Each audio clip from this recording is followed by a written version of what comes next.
Cihan devleti kurmak için. Kisah berawal di sebuah kota bernama Edirne pada tahun 1432 Masehi. Ada kerajaan besar Muslim di mana di kerajaan tersebut terlahir seorang pewaris kerajaan yang diberi nama Mehmed. Adı Mehmet olsun. Sağlıklı bir erkek evlat dünyaya getirdi. Kaderini Allah verdi. Mehmed naik tahta pada usia 12 tahun, di mana pada waktu itu ayahnya Sultan Murad II tidak mampu menyelesaikan perang dingin antara penasehat dan pemberontaknya. Sang ayah memutuskan untuk menyerahkan tahtanya kepada putranya Mehmed. Berselang beberapa tahun, Perdana Menteri Halil Pasha membuat Sultan Murad II kembali berkuasa, dikarenakan adanya kemungkinan ancaman dari tentara Salib. Kemudian Mehmed dikirim ke kota Saruhan Sancagi. Singkat cerita, pada tahun 1451 Masehi, Sultan Mehmed sudah mempunyai seorang anak. Ia berkuasa di kota Saruhan Sancagi. Pada saat berlatih, Sultan mendapatkan surat dari kerajaan pusat di Edirne yang masih dipimpin oleh ayahnya. Pada surat tersebut mengabarkan bahwa ayahandanya telah wafat. Sultan Mehmed berjanji kepada mendiang ayahnya akan menjadikan kerajaannya paling berkuasa di dunia. Orduları bize getiren güçlü kolların bir kez olsun Cihan devleti kurmak için. Sultan Mehmed kini naik tahta menjadi raja di Edirne didampingi oleh 4 penasehat ayahnya dulu. Para petinggi kerajaan berkumpul menyambut Sultan yang baru. Sultan Mehmed menetapkan jabatan-jabatan mereka dalam posisi yang sama, yang artinya tidak ada perubahan seperti waktu ayahnya menjadi raja. Bunda bir tereddüdüm yok.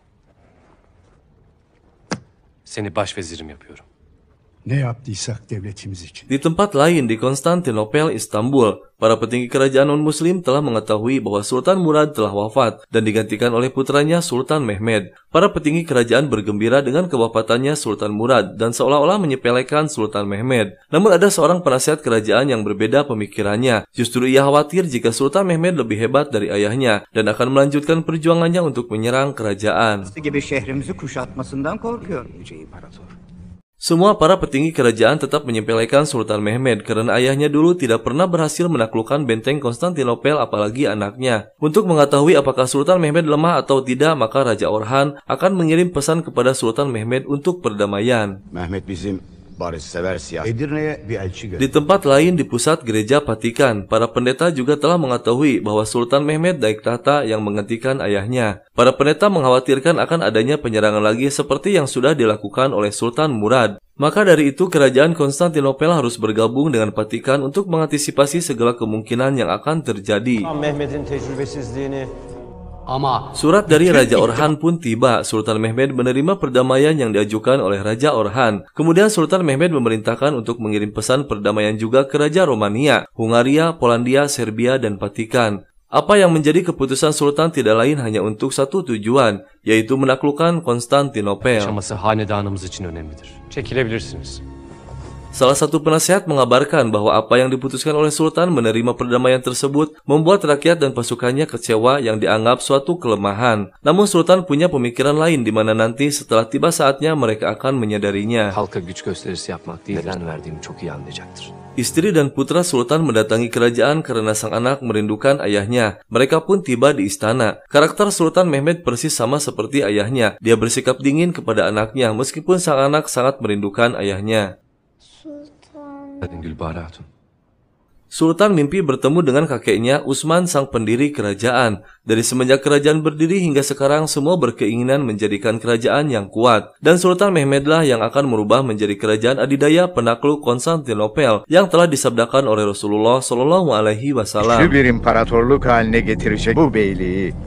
Sultan Mehmed mulai persiapan menyusun rencana untuk membuat 100 kapal dalam setahun, membuat 3 pabrik senjata dan mengenai semua peralatan dan amunisi. Semua persiapan ini untuk menggabungkan seluruh kerajaan yang sudah terpecah, di antaranya kerajaan Rumelia dan Anatolia yang harus menjadi kerajaan besar. Büyük bir imparatorluk yapmak için Halil Bey. Seorang pembuat senjata meriam dan putrinya tiba di Konstantinopel. Mereka bertujuan untuk bekerja sama dengan kerajaan Orhan untuk membuat sebuah meriam. Namun utusan Raja Orhan menolak pengajuan tersebut yang membuat orang itu kecewa.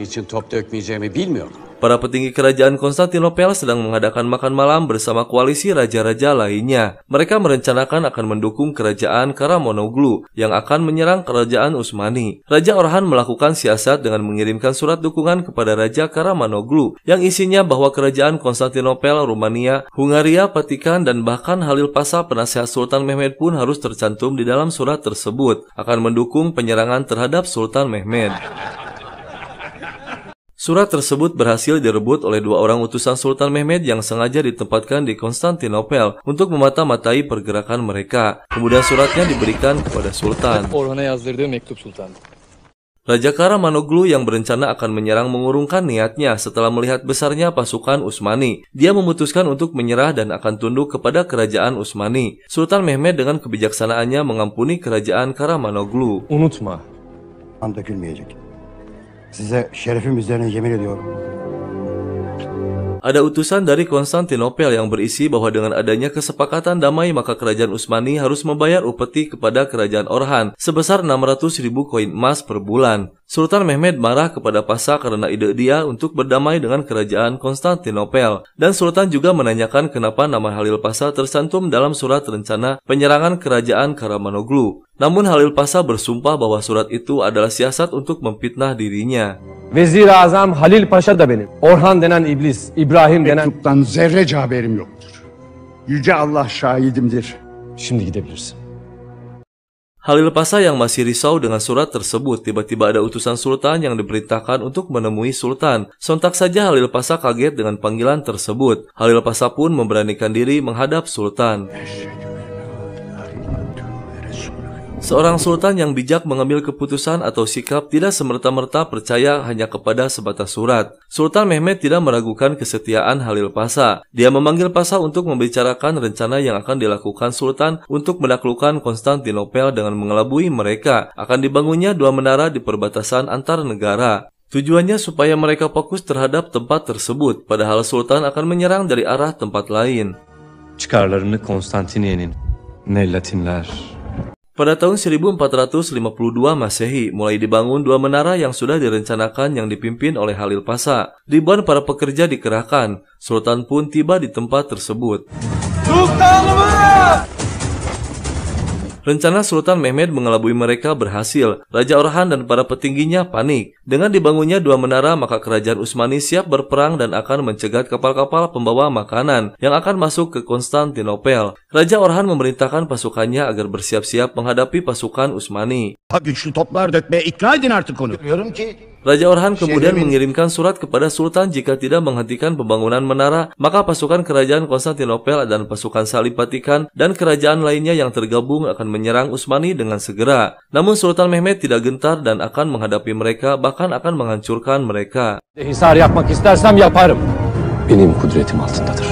Utusan Raja Orhan memanggil orang yang bernama Urban, orang yang ahli membuat meriam yang dulu pernah ditolaknya. Dia memaksa Urban untuk membuat meriam dalam jumlah yang banyak dengan ancaman keselamatan putrinya. Urban yang sudah tidak sudi untuk bekerja sama apalagi dengan adanya ancaman. Dia memutuskan untuk meninggalkan Konstantinopel. Namun saat mau melarikan diri, tiba-tiba datang pasukan Orhan untuk membawanya secara paksa. Namun tiba-tiba datang dari utusan Sultan Mehmed menyelamatkannya, kemudian membawa mereka ke istana Utsmani.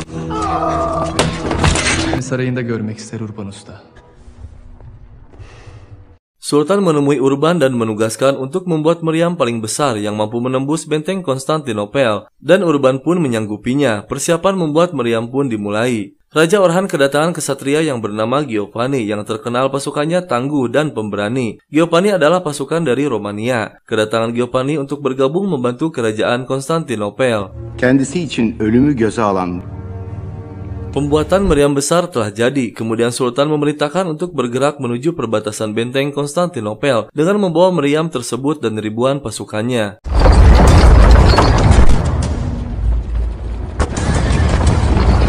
Keesokan harinya ratusan kapal juga menuju perbatasan benteng Konstantinopel dari arah yang berbeda. Sultan Mehmed pun bersiap-siap untuk berjihad dengan mengenakan pakaian perangnya. Istri dan anak Sultan dengan bangga menyaksikan pahlawannya bersiap menuju medan pertempuran. Buraya gel. Bayezid. Baba. Pada tahun 1453 Masehi, ratusan ribu pasukan Utsmani telah bergerak menuju benteng Konstantinopel. Begitu juga dengan pasukan Konstantinopel yang tergabung dari beberapa kerajaan telah siap menyambut pasukan Utsmani. Yüreği iman dolu halk en güçlü surlarını aşar. Raja Orhan menyusun rencana dan pembagian tugas masing-masing. Begitupun juga dengan Sultan Mehmed menyusun rencana dan pembagian tugas untuk penyerangan. Pada hari Jumat 6 April tahun 1453 Masehi, pasukan Utsmani telah siap untuk menyerang yang dipimpin langsung oleh Sultan Mehmed. Masing-masing raja dari kedua kerajaan saling bertemu untuk berbicara apakah ada cara lain selain bertempur. Sultan Mehmed menawarkan jika Raja Orhan menyerah maka tidak akan ada pertempuran. Jawaban Orhan akan menghadapi pasukan Utsmani. Maka Sultan Mehmed pun memutuskan akan menaklukkan Konstantinopel sesuai dengan sabda Rasulullah SAW. Kur'an'ın hükmüne uyduk. Beberapa meriam kecil pun diluncurkan menghantam benteng, namun tak sedikit pun bentengnya berubah tetap berdiri kokoh. Dilanjut dengan pasukan pemanah. Pasukan pemanah pun sama tidak merubah apa-apa, hanya sedikit saja yang tumbang. Pertahanan benteng Konstantinopel memang tidak diragukan lagi, sampai saat ini belum ada yang mampu menaklukkannya. Kemudian Sultan memerintahkan untuk mengeluarkan meriam basilika, meriam terbesar yang belum pernah ada, dan berhasil membobol benteng. Pertempuran sengit pun terjadi.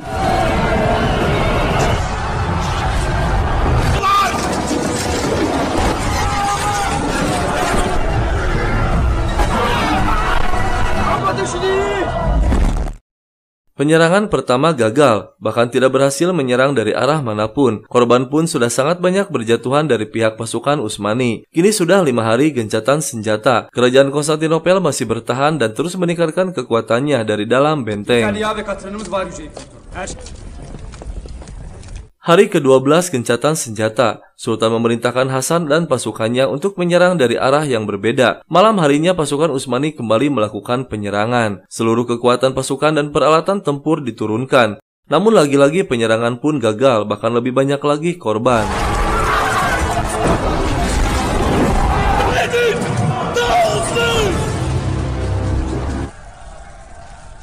Hari ke-28 gencatan senjata, pasukan Utsmani telah banyak yang gugur dan terluka. Raja Hungaria mengirimkan surat kepada Sultan bahwa gencatan senjata yang telah disepakati kini tidak sah lagi dan segera untuk menghentikan penyerangan. Halil Pasha juga menyarankan untuk menghentikan penyerangan lagi karena kerugian sudah sangat besar dan pasukan pun sudah sangat banyak yang gugur karena sudah 1 bulan belum ada tanda-tanda untuk kemenangan. Namun Sultan bersikeras untuk melanjutkan penyerangannya, bahkan akan menghadapi pasukan Yunani dan Hungaria. Onlar gelene kadar biz çoktan şehri almış olduğumu bildir. Kini hari ke-40 gencatan senjata. Ratusan kapal yang menyerang dari arah yang berbeda telah hancur beserta pasukannya. Sultan marah dan semakin tertekan karena sudah 40 hari belum ada perubahan. Seluruh pasukan pun semakin lemah seakan sudah tidak punya kekuatan lagi. Dalam situasi yang hampir frustasi, Sultan berzikir kepada Allah Subhanahu wa Ta'ala hingga tasbihnya putus.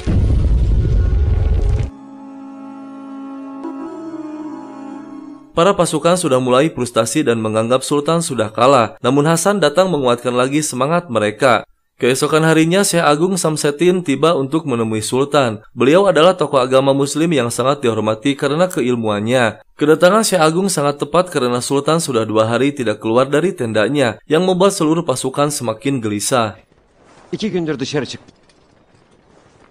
Syekh Agung menasihati Sultan dan mengajaknya ke sebuah tempat yang tidak jauh dari perkemahan. Syekh Agung mengatakan sebelum datang menemui Sultan, Syekh memohon petunjuk kepada Allah Subhanahu wa Ta'ala selama 3 malam berturut-turut untuk mengetahui apakah penyerangan ini ditakdirkan baik atau buruk. Dan Syekh mendapatkan jawabannya, yaitu bermimpi bertemu Abu Ayyub Al-Ansori. Beliau memberitahukan di mana makamnya berada, dan beliau berkata, pergilah dan tujukan kepada Mehmed, dan beritahu alasan kepada Mehmed kenapa makamnya dekat dengan benteng Konstantinopel.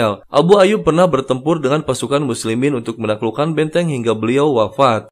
Syekh Agung memberikan semangat kepada Sultan untuk tidak mundur dari pertempuran hingga berhasil menaklukkan Konstantinopel. Vazgeçemezsin benimle. Daha asla yapamayacaksın. Dönmeyeceğim baba. Sultan memerintahkan sisa kapal yang tersisa untuk melintasi daratan menuju ke Teluk Golden Horn, di mana dari arah tersebut titik terlemah pertahanan benteng Konstantinopel. Raja Orhan dan para petingginya menyusun rencana untuk menggagalkannya. Sultan Mehmed berpidato di depan ratusan ribu pasukannya untuk meyakinkan kemenangan yang akan diraihnya dan memberikan semangat untuk menang atau mati syahid. Hari Selasa pagi pada tanggal 29 Mei tahun 1453 Masehi, Sultan Mehmed memimpin sholat subuh bersama pasukannya. Allahu Ekber. Allahu liman hamid. Allahu Ekber. Allahu Ekber. Assalamualaikum warahmatullahi. Raja Orhan sudah menyadari bahwa hari ini Sultan Mehmed akan melakukan serangannya yang terdahsyat. Raja Orhan memerintahkan untuk bersiap-siap menghadapi pasukan Utsmani dengan titik darah penghabisan. Sultan Mehmed dan pasukannya bersiap untuk menyerang. Benteng Konstantinopel berhasil dijebol oleh meriam Basilika. Pasukan pun segera menuju benteng. Kali ini Sultan Mehmed pun turun dan menyerang paling depan diikuti ratusan ribu pasukannya.